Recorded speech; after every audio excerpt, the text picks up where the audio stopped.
everyone, it's Katrina. Forget everything you thought you knew about ancient Egypt. Before the pyramids even existed, a mysterious civilization in South America was already mastering the art of immortality. Hidden within the driest desert on Earth, the Chinchorro people were creating mummies thousands of years earlier than their famous Egyptian counterparts. Today, we'll take a look at these mummies and other surprising secrets of lost civilizations around the world. The oldest mummies in the world. The oldest mummies in the world are located at the ends of the earth, in a place few will ever see in their lifetime. They are older than Egyptian mummies by more than 2,000 years. When I say the end of the earth, I'm talking about Chile's Arica and Parinacota region, where the land gives way to the endless ocean. Here you will find the Chinchorro mummies, left behind by a civilization that lived across this vast landscape 9,000 years ago. That's a really long time. If Egyptian civilization began roughly 5,000 years ago, that means the Chinchorro were already established 4,000 years earlier. On the grand timescale of humanity, that is insane. This culture was prehistoric, but their mummification techniques were bar none. They were master mummifiers. As you can imagine, there isn't much that scientists know about these people. Almost everything relating to them is gone, including their cities, worn away by the sands of time. Only their mummies have miraculously survived. The oldest of the Chinchorro mummies are about 7,000 years old. They were first found by a German archaeologist named Max Ulla in 1917. Max came across the Chinchorro mummies just lying on a beach. Those were the good old days of archaeology, when you didn't even need to dig for mummies. However, because this was 1917, the technology wasn't available to determine the age of the mummies. It would take decades for radiocarbon dating to prove them older than the oldest mummies in Egypt. And now, after years and years of study, scientists have figured out how the Chinchorro pulled it off. I'm going to take you through their mummification process, so if you are eating, I recommend taking a quick break. According to anthropologist Bernardo Arriaza, the Chinchorro practiced intentional mummification. This is an important point because it means they mummified their dead on purpose, unlike other cultures who accidentally mummified dead bodies by leaving them in dry deserts or high up in the mountains. The first step was to create an incision in the body. Then, just like in ancient Egypt, the organs were removed. Only the Chinchorro didn't put them in fancy organ vases like the Egyptians did. While the body cavities dried out, the skin was removed. I don't envy whoever had this job. They had to take all the skin off, then process it, just like a hunter processes a deer hide. The hollow, skinless body was stuffed with plant fibers, soil, feathers, and grass. Then, when everything was ready, reeds were used as sewing thread to stitch the skin back onto the stuffed body. Why didn't they just leave it on in the first place? The face was covered in a clay mask and painted black. The body was painted bright red, and then the mummy was left in the sand of the Atacama Desert to rest for all eternity. And rest they did for 7,000 years until Max Ulla came along. The big mystery is that scientists don't know why the prehistoric culture came up with the idea of mummification. These were the earliest people to mummify their dead on purpose. But Egypt gets most of the glory. 200,000-year-old Oklahoma Mosaic. Mainstream science tells us that the first people arrived in North America around 22,000 years ago. But if that's the case, how does mainstream science explain the 200,000-year-old mosaic floor discovered in Oklahoma? In 1969, construction workers stumbled upon a structure that they didn't quite recognize. It was a flat, perfectly uniform floor, obviously created by human hands. They didn't realize it at the time, but the construction workers were standing on top of a discovery that would rewrite the history of the United States. In the weeks following the discovery, there was a lot of excitement in the archaeological community. So much excitement that the Oklahoman published an article that caused a heated debate. Inside the article were black and white photographs of the mosaic, as you can see here. The article also contained quotes by Oklahoma City geologist Durwood Pate. Durwood said, "I'm sure it was human-made because the stones were arranged in perfect sets of parallel lines that intersected to form a diamond shape, all pointing east. That is a direct quote from Durwood after he studied the mosaic. Durwood also claimed to have found a post hole, likely used for holding some sort of pillar. And he found a grout-like substance between each individual stone of the mosaic. It was his expert opinion that the mosaic was made by an intelligent civilization. Now, here's where things drop completely off the deep end. Geological evidence points to the mosaic being a whopping 200,000 years old. Your ears do not deceive you. This structure is older than anything else ever found anywhere on the planet. It predates the Egyptian pyramids by 195,000 years. Durwood wasn't the only one to study the anomaly. Geologist Delbert Smith said it was clearly put there, but I have no idea who could have done it. Delbert claimed the mosaic appeared to cover an area of several thousand square feet. There were naysayers as well in 1969. Dr. Robert Bell at the University of Oklahoma claimed the mosaic was nothing but a natural formation. He refused to believe that a civilization existed 200,000 years ago. Unfortunately, the site is gone, completely destroyed. After about 2 weeks, the construction workers continued their excavation. Everything was destroyed to make room for a food warehouse. Durwood also said that before the construction continued, locals were visiting the site and breaking off pieces of the mosaic to take home with them. Maybe some of those pieces are forgotten, packed away in boxes and stashed in attics across Oklahoma. Let me know in the comments if you or anyone you know has a piece. The Lost Tunic of Alexander the Great. A ceremonial garment found in a tomb belonged to Alexander the Great. His tomb is still missing, so don't get too excited. But if the experts are right, this artifact may have been physically worn by one of the greatest generals this world has ever seen. It's like finding Julius Caesar's shoes or Cleopatra's dress. In the tomb of Alexander's half-brother, Philip III of Macedon, researchers recovered a purple tunic. The Greeks called this article of clothing a mesoleucon serapis, just in case you were wondering. The unfortunate part is that the tunic is in what you might call a fragmentary state. It's like somebody put it in the oven and it became brittle and cracked into hundreds of tiny pieces. Take a look at this picture from when it was initially discovered in 1977. It doesn't really look like a tunic at all, but I assure you, it is. In fact, look at this other picture. This is a colorized version of an engraving from Louis Figuiere's 1867 Vie de Savant Illustre. It shows Alexander the Great wearing a purple tunic, the same purple tunic in the box. The guy in green sitting across from Alexander is legendary philosopher Aristotle. A little-known fact is that Alexander and Aristotle died within a year of each other. Alex in 323 BC and Aristotle in 322 BC. Although the tunic was initially discovered almost 50 years ago, it was only recently that Professor Antonios Bartsiokas conducted a study to confirm Alexander as the tunic's owner. Antonio said the physical description of Alexander's royal tunic is an exact match for the one in the tomb. A recent chemical and microscopic analysis revealed that the tunic was made from a special purple dye. The dye was reserved for use in making elite clothing. The tunic was something that would have only been worn by royalty. But why was the tunic in Alexander's brother's tomb? Antonius explained this conundrum easily enough. He said that after Alexander's premature death in Babylon, the tunic was inherited by Philip. That does make sense if you think about it. Of course Philip would keep his brother's tunic as a sentimental treasure. After all, wouldn't you want a memento of your loved one? It's just a shame that the tunic can't solve the mystery of Alexander's missing tomb. Archaeologists have found the tomb of his brother, his father, his son, but no Alexander. And now for a quick break because it's shoutout time! I want to say a huge thank you to Valerie Greer and ex-Clinton Floyd for supporting this channel. Thanks so much! If you are new here, be sure to subscribe if you haven't already for more videos like this. The Tomb to Another World. Rituals, prehistoric ceremonies, and the best sunset you'll ever see.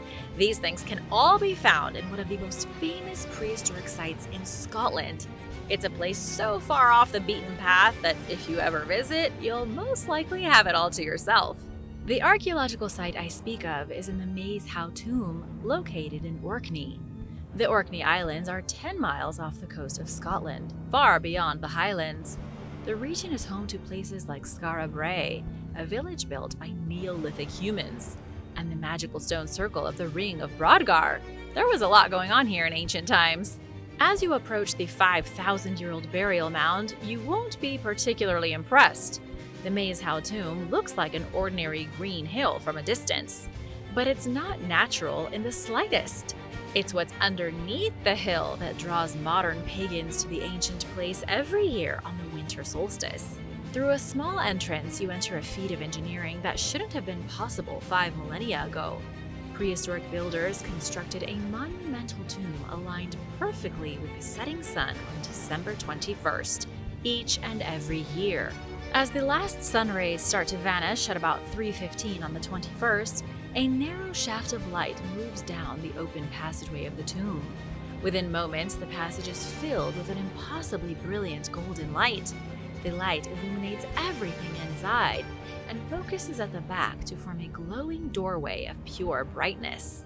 It seems as though if you walk down the passage toward the glowing door, you would disappear into the light and never be seen again. Archaeologists don't think Maze Hau acted as a portal to another dimension, but that doesn't mean they're right. Phil Hopkins, the manager at Maze Hau, said the monument was likely used to help locals cope with winter depression. As we now move into winter, I think there are a few of you out there who can relate. Thousands of years ago, prehistoric humans in Scotland had to deal with darkness for 18 hours a day in the winter. They didn't have Netflix and hot chocolate to keep them sane, so they looked forward to one big event. On the winter solstice, people crowded around the tomb and marveled at the bloom of golden light inside. This would have rejuvenated their souls. It would have been a promise that the sunlight would return in the springtime. It also may have acted as a promise of eternal life in another world. The ancients saw the portal of light and knew the afterlife was real. There are a lot of other mysteries surrounding this ancient mound. For example, archaeologists aren't sure who built it, or even who was buried inside it. The prehistoric culture of Orkney is one of Europe's most fascinating mysteries. The flood proved real.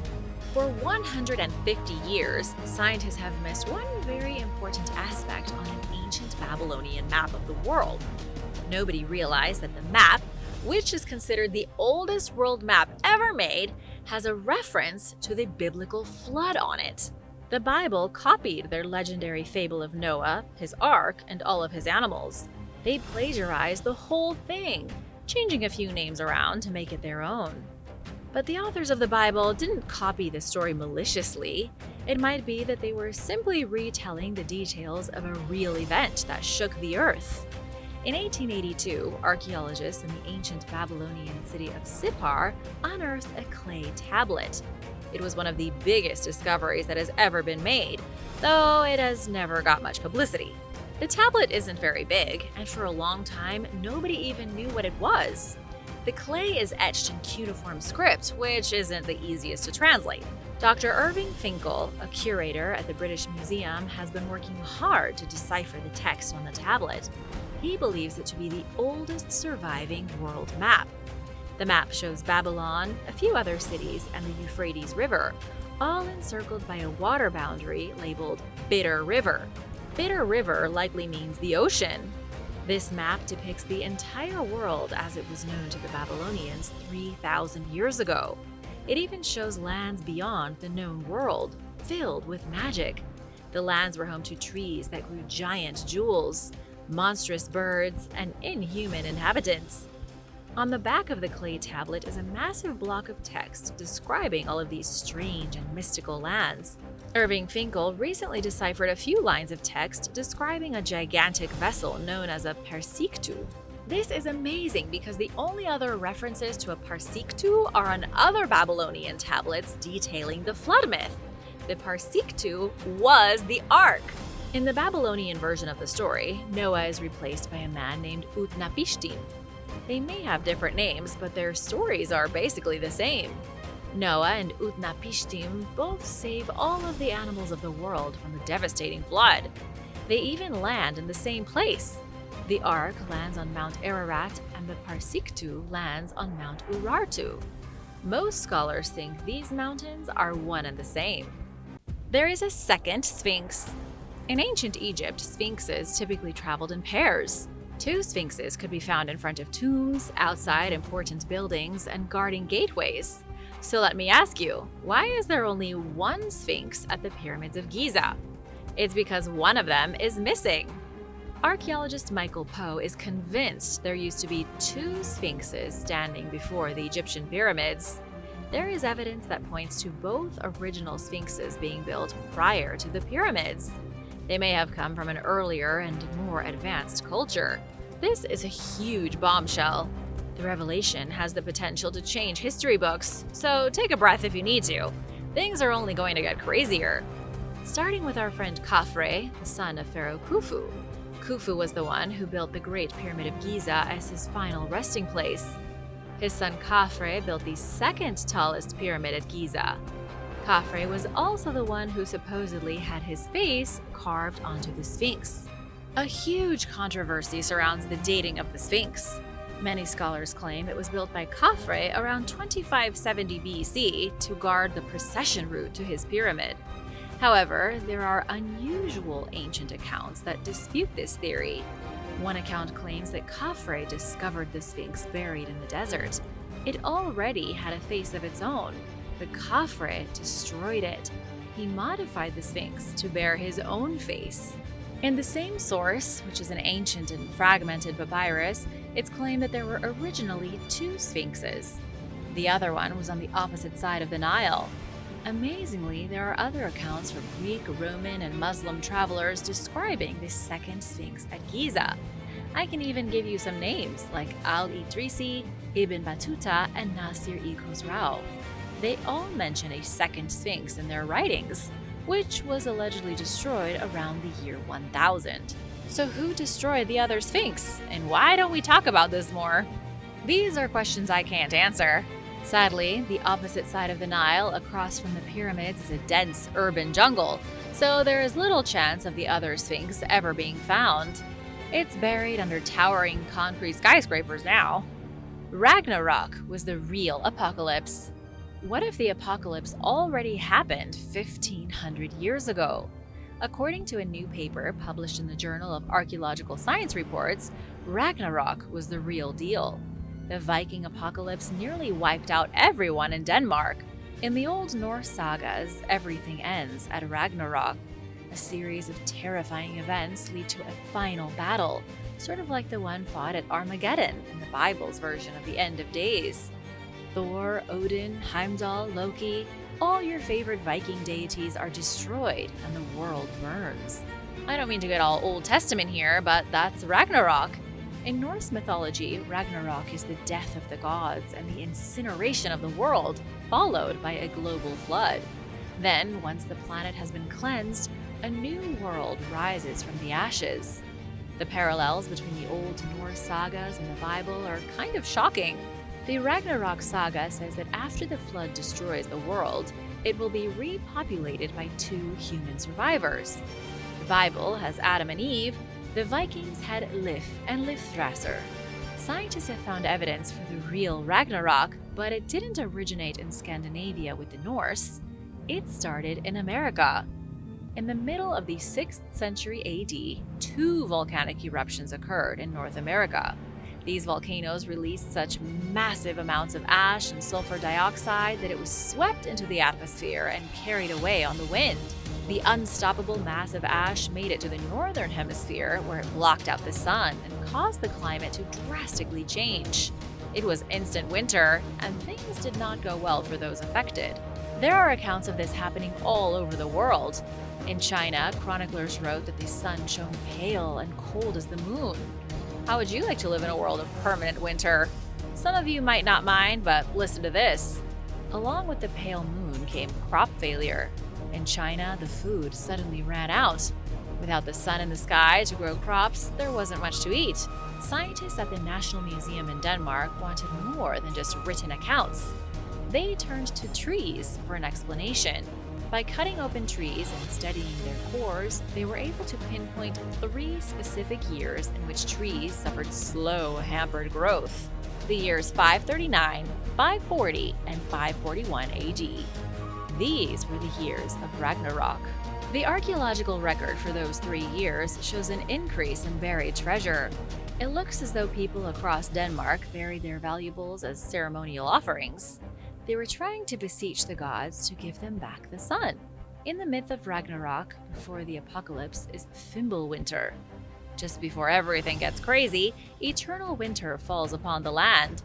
When summer never showed up in 539 AD and then skipped work again in 540, people in Denmark must have thought Fimbulwinter was upon them. It's unclear how widespread the devastation was. However, there is evidence of a steep population decline in Denmark during those years. Even if Ragnarok is just a story, the volcanic apocalypse was real and terrifying for those who lived it. Who built these stone giants? The Bada Valley megaliths are proof of a transcontinental culture. These surviving stone giants suggest an ancient civilization dominated Southeast Asia, their kingdom even bigger than that of the Khmer Empire. When it comes to Asian empires, it's tough to beat the Khmer. Their ancient capital of Angkor is one of the most visited sites in all of Asia. But the Khmer were around in the Middle Ages. The civilization you and I are investigating today was around 5,000 years ago.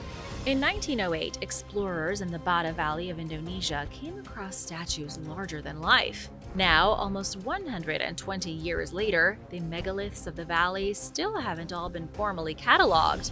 There are a few hundred of them at least, and likely a few hundred more buried under the jungle. The megaliths still standing are incredible to see firsthand. They tower over anyone who stands before them, and no one knows who built them. Experts don't even know what the megaliths are supposed to represent. They kind of look like humans, but also a little like aliens. Let's say they depict human-ish life forms. But the megaliths don't seem to serve any purpose. They weren't found accompanied by towns or other ruins. Just like on Easter Island, there are hundreds of Bada Valley megaliths built, seemingly just because. I mention Easter Island because the Bada Valley statues look an awful lot like the Moai statues of Easter Island. Even the construction techniques are similar. But Easter Island is thousands of miles across the open ocean. There are other similarities in the ancient world too. Archaeologists have noted how the megaliths in Indonesia match those discovered in Laos and Cambodia. I think there are some other ones in Chile as well. Let me know if you can think of any more in the comments. When trying to figure out a date for the Bada Valley megaliths, that's when things get really messy. Some historians say the giant statues are only a couple centuries old. Others claim they could be more than 5,000 years old. If they are truly ancient, predating Stonehenge itself, that's a juicy mystery. It could mean there was a seafaring civilization back then, one that built similar styled megaliths across Asia, the Pacific Ocean, and who knows where else. In the centuries since the megaliths arrived in the jungle, strange stories have been told to explain them. Some local villagers claim the megaliths are vicious criminals who were turned to stone. Others claim they were the victims of human sacrifice. There are even rumors that the megaliths have supernatural powers. They have been said to disappear, only to turn up miles away in a totally different spot. Shocking secrets of Halloween. I know Halloween is over, but I still want to talk about something spooky. Something connected to magicians, rituals, creepy cults, and death hexes. Each year on October 31st, the city of Budapest celebrates the original Halloween, almost the same way the Celtic people celebrated it 2,000 years ago. Wait, Celtic people in Budapest? Aren't the Celts from Ireland? That is a misconception. The Celtic people, although commonly associated with Ireland, were spread all across Europe in ancient times. More than 20 centuries ago, a band of Celts established the settlement of Ak-Ink, the very center of the city we now call Budapest. It took a while for it to become Budapest. Ak-Ink was replaced by the Roman city of Aquincum, which was populated by temples dedicated to Mithras and Mithraic mysteries. The worshippers of Mithra were famous for conducting nude initiation rituals. What a club! You are not allowed in until everyone sees you with your clothes off. Before and after the Romans took over, the Celtic people celebrated Samhain each year on Halloween. They practiced it in Hungary just as they practiced it in Ireland. In the 1800s, Irish immigrants brought the festival to the United States, where it became All Hallows Eve, and now it's known as Halloween. The Aquincum Museum in Budapest is the only place in the city where you can find a public Samhain event these days. It's the one place where Celtic heritage hasn't been buried under countless tons of changing history. The truth of the original Celts is literally buried underneath Budapest. Archaeologists have never found the settlement of Ak Inc. There was a large cemetery from 2,300 years ago found in 2004, but that's as close as anyone's ever gotten. Can you guess why people in Ireland, Scotland, and Wales are often more associated with the Celts than other Europeans? It's because the Celtic culture survived in isolation in the British Isles.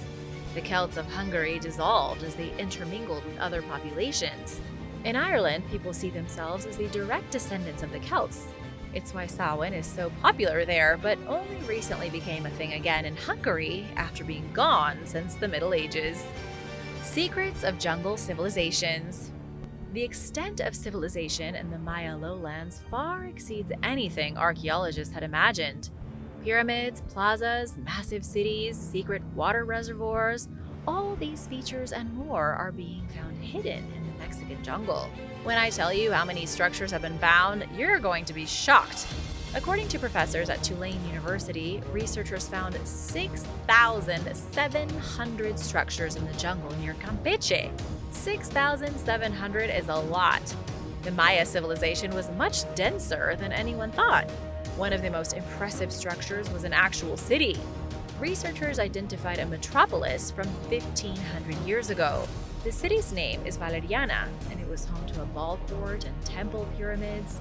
Scientists believe it was a major political capital for the Maya, but nobody had ever heard of it before.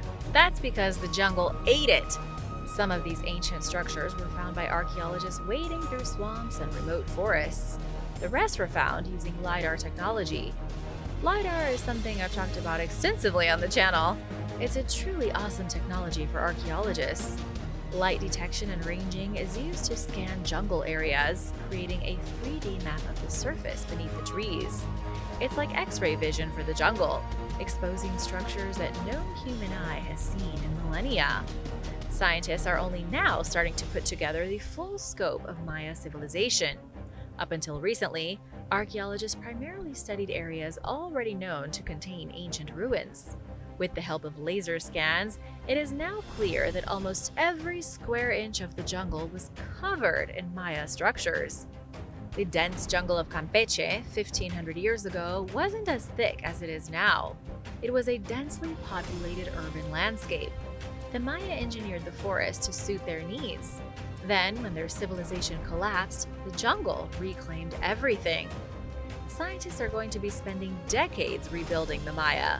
But Mexico isn't the only place where a civilization was swallowed by the jungle. The exact same thing was recently found in the Amazon. Scientists are saying that 90% of human history in the Amazon rainforest was swallowed by the jungle. A team of specialists from the French National Center for Scientific Research recently found a tiny piece of that history. Yet again, they did so using LiDAR technology.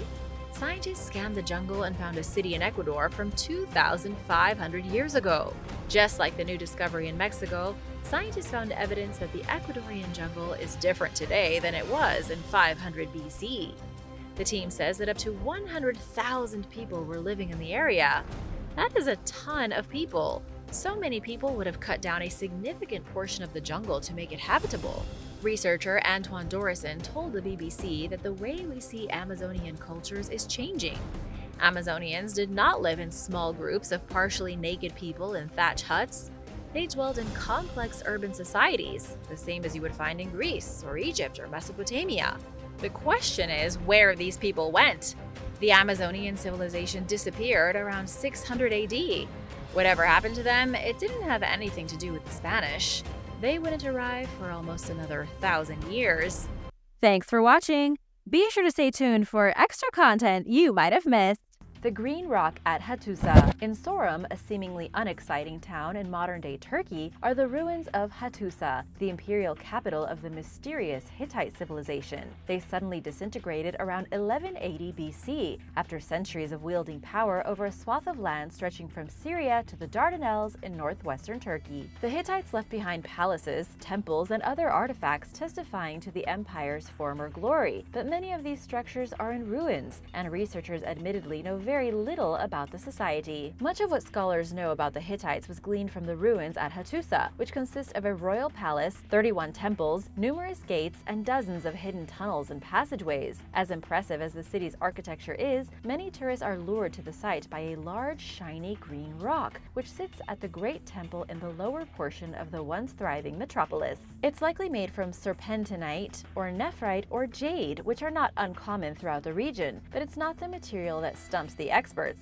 It's the fact that the rock has remained in one piece for so long and appears much different from others nearby. Archaeologists have yet to identify the stone's origins, purpose, and history, as well as how it was transported to the site. Locals, on the other hand, call it the wishing stone. Efforts to solve the centuries-long mystery are ongoing. Serpentine Mask Offering. In late 2011, archaeologists from Mexico's National Anthropology and History Institute discovered a treasure trove of artifacts at the base of the Teotihuacan's Pyramid of the Sun, roughly 30 miles northeast of Mexico City. Thought to be ceremonial offerings from a consecration ritual performed before construction on the pyramid began 1,900 years ago, the collection included obsidian, pottery, and bone pieces, as well as a green serpentine mask made from stone. The ruins at Teotihuacan, which boast some of the largest pre-Columbian pyramids in the Americas, rank among the most famous Mesoamerican archaeological sites, but much remains unknown about the mysterious, unidentified civilization who built the ancient city, which the society abandoned centuries before the Aztecs discovered it around 1300. Researchers are still trying to definitively determine what the Pyramid of the Sun was even used for, with some speculating that it was a royal tomb, while others believe that it served as a portal to the underworld. The treasure trove that yielded the serpentine mask was discovered under a pile of rubble at the pyramid's center. Due to its shockingly lifelike qualities, archaeologists believe that the mask may be a portrait. Experts hope to learn more about the people of Teotihuacan as they further explore its pyramids.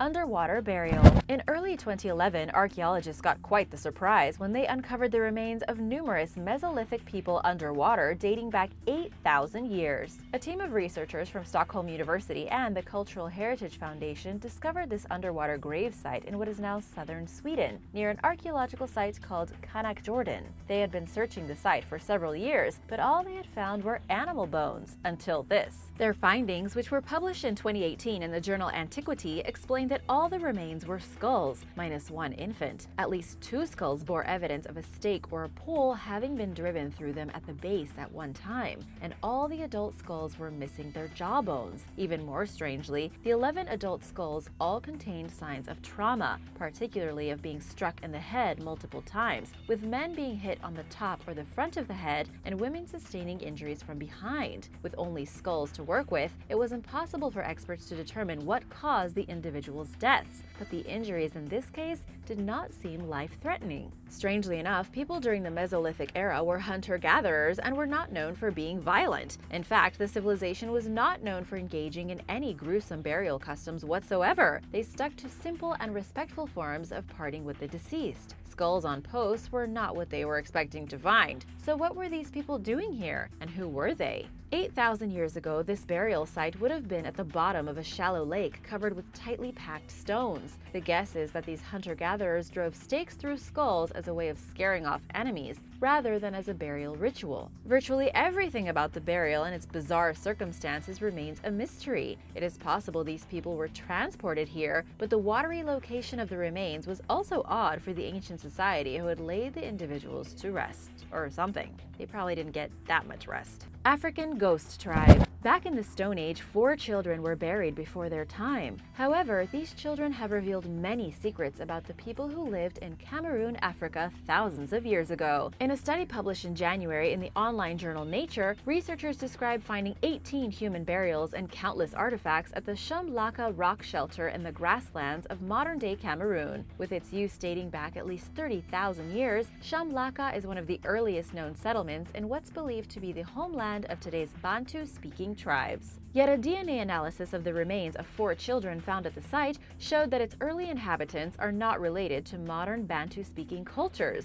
The children lived during the Stone Age, with one pair consisting of a 4-year-old and a 15-year-old boy who died around 8,000 years ago. 2 other children, a 4-year-old girl and an 8-year-old boy, were buried around 3,000 years ago. The 4 children were distant cousins, despite each pair living thousands of years apart from the other. 1/3 of their DNA is more closely related to ancestors of hunter-gatherer tribes who live in the rainforests of western Central Africa, over 310 miles away. Like their predecessors, these so-called pygmy tribes, such as the Baka and Aka, are not closely related to the Bantu-speaking peoples who currently live near Shumlaka. The other 2/3 of the children's DNA links them to a ghost tribe of Africa, or in the words of population geneticist and senior study researcher David Reich, a long-lost ghost population of modern humans that we didn't know about before. These findings challenge the previously held idea that Bantu-speaking tribes originated in and around Shumlaka. While it's possible that multiple groups used the site, including possibly some Bantu ancestors, the children's genetic material shows that researchers have a long way to go when it comes to untangling the web of our ancient lineages.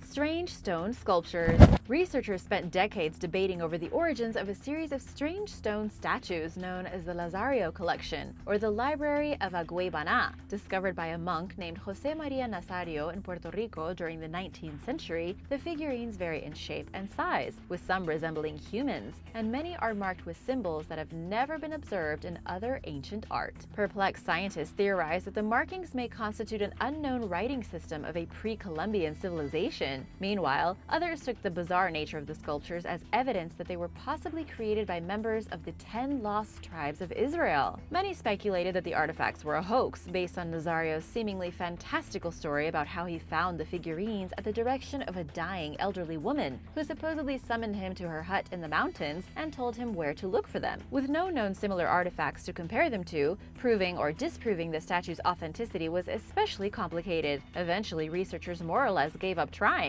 The mission was revived in 2001 amid renewed interest among scholars, and last year, experts performed a microscopic examination of the sculptures at a laboratory. Test results revealed that the collection was definitely carved sometime during the 1600s, proving that the statues are not forgeries, nor are they associated with the 10 lost tribes of Israel. But many unanswered questions remain, including who created the figurines and what their unidentified symbols mean. Any guesses? Let me know in the comments below. Skull helmets. A shocking study reported in 2019 that infants from 2,100 years ago were found with helmets made of children's skulls. Published in the journal Latin American Antiquity, researchers share that the ancient infant skulls were encased in skulls belonging to older children. They were found at an excavation site in Salango, Ecuador. The remains of approximately 11 people were unearthed at the site, along with numerous other artifacts dating back to roughly 2,000 years ago, a time when a society known as the Guangala lived there. This culture thrived from the year 100 AD to about 800 AD, but much of the traditions and practices of this tribe remains a mystery. 2 of the remains found were infants with the skulls of older children fitted snugly over their own, just like a helmet.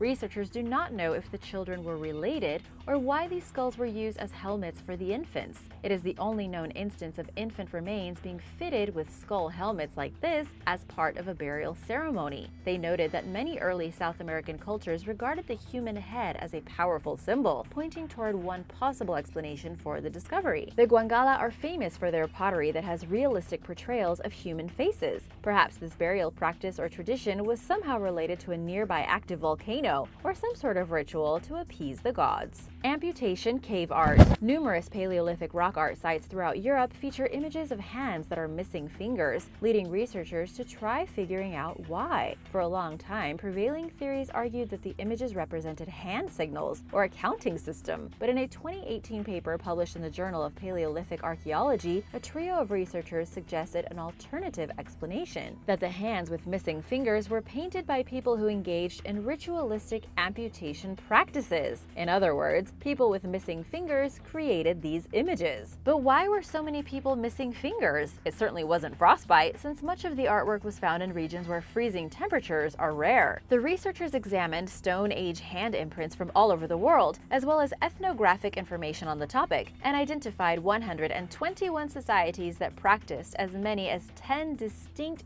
finger segment amputation rituals. Did you know this? I didn't. These civilizations existed throughout Africa, Asia, Oceania, and the Americas, and their amputation practices are a likely explanation for their artwork. But why did ancient societies remove fingers and finger segments? The reasons probably vary widely. For example, in some societies, people removed fingers while grieving lost loved ones. In another bizarre case, sometimes women cut off their child's finger, believing it provided them with good luck, and then the mother swallowed the finger. Fingers were also amputated as a criminal punishment in many societies. Despite the correlations between amputation in ancient societies and missing fingers in their cave art, there is no concrete proof that the practice of removing these appendages explains the images. But the findings represent an important step toward definitively explaining if and exactly how these two factors are related. Pazyryk carpet. Discovered in a royal Scythian burial mound at the Pazyryk burial mounds in Siberia in a remarkable state of preservation, the carpet is the world's oldest pile carpet. It's shocking to learn that the intricate design, which consists of 4 lotus buds, 24 cross-shaped figures, and depictions of men on horseback, dates back 2,500 years to the 5th century BC. The carpet's faded colors were once vibrant shades of yellow, blue, and red. Researchers were lucky to come across this fascinating artifact, as the tomb had been raided in the past, but the grave robbers left behind anything of little perceived value, including the carpet. Surprisingly, experts actually have the thieves to thank for its near-perfect preservation. As a result of their looting, water seeped into the mound, covering the carpet. The water froze, and the ice formed a protective layer over the object, enabling it to maintain its pristine state. Despite being discovered in Scythian burial mounds, experts are unsure of the carpet's origins. It may have come from Persia or Central Asia, or it may have been created by the nomadic Scythians who occupied the Pazyryk site, and who may have copied the design from an authentic Persian carpet. Stone complex of unknown origins.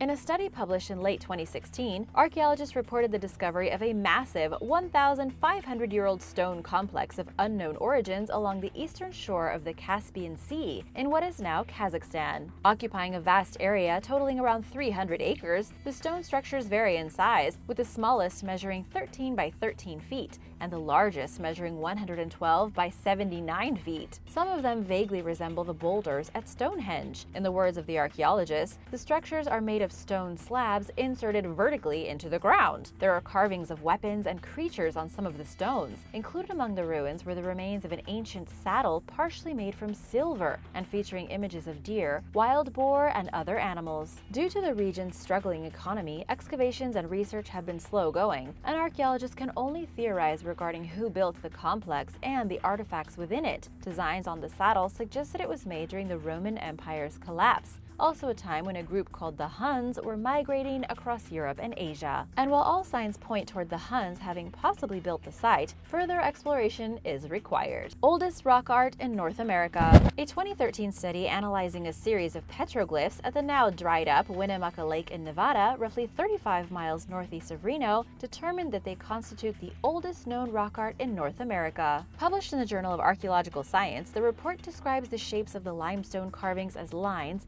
pits, swirls, diamonds, trees, flowers, and more, with each one measuring somewhere between 8 inches and 3 feet wide. The research team, led by geochemist Larry Benson, determined that the artwork is somewhere between 10,500 and 14,800 years old, making it the oldest known rock art in North America. What the experts were unable to determine was whether the petroglyphs were created over a short period of time or over several hundred years, and how they were made. Their symbolism and meaning are also unknown, and their creators are also a mystery, but it's believed that they may have been the first people to enter the New World. Thanks for watching! Be sure to subscribe if you haven't already, and I'll see you next time. Bye!